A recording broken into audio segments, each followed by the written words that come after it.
जीसु के खोजो वहाँ, जीसु ते सोलो वहाँ, जीसु के खोजो वहाँ, जीसु ते सोलो वहाँ राते दिने।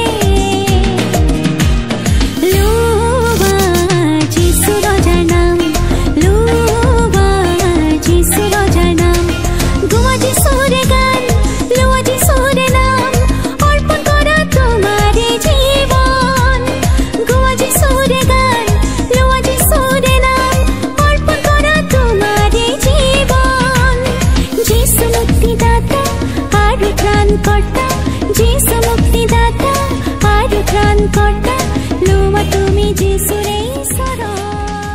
প্ৰভু যীশু খ্ৰীষ্টৰ সৰ্বোত্তম আৰু মধুৰ নামত আপোনালোকক সকলোকে অভিনন্দন।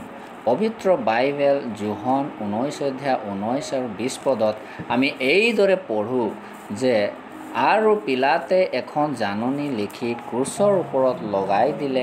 তাত এই কথা লিখা আছিল, নাচৰতীয়া যীশু যিহুদীবিলাকৰ ৰজা।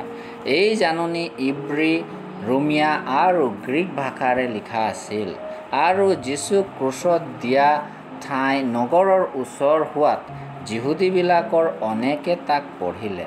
ক্ৰুচত তোলা দোষীৰ ক্ৰুচত এখন জাননী লিখি ক্ৰুচৰ ওপৰত লগাই দিয়া হয়, যি জাননীত দোষীৰ অপৰাধ প্ৰকাশ কৰে।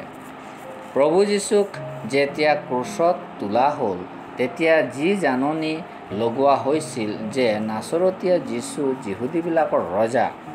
কোন আছিল সেই ব্যক্তি যি ক্ৰুচতে ওলমোৱা হৈছিল? নিৰ্দোষী, নিষ্কলংক, নিষ্পাপী যীশুখ্ৰীষ্ট, যাৰ বিৰুদ্ধে একো পাপৰ প্ৰমাণ নাছিল। এইজন সেই যীশুখ্ৰীষ্ট যাক গোটেই নিশা দোষী কৰিবলৈ চেষ্টা কৰিও দোষী কৰিব নোৱাৰিলে। এতিয়া তেওঁৰ ক্ৰুচত লিখা হ'ল, নাচৰতীয়া যীশু যিহুদীবিলাকৰ ৰজা।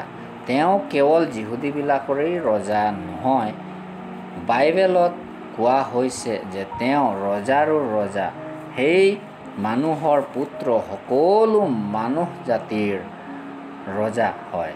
তেওঁক ক্ৰুচত দিয়া হ'ল। তেওঁ মানুহৰ পাপৰ বোজা ক্ৰুচত লৈ বলিদান হ'ল, যাতে যিকোনোৱে তেওঁত বিশ্বাস কৰে তেওঁ পাপৰ ক্ষমা আৰু উদ্ধাৰ পাব। আপুনিও ৰজাৰো ৰজা, ঈশ্বৰৰ পুত্ৰ প্ৰভু যীশুক বিশ্বাস কৰি উদ্ধাৰ পাওক। ঈশ্বৰৰ ওচৰত আমাৰ এই নিবেদন। ধন্যবাদ।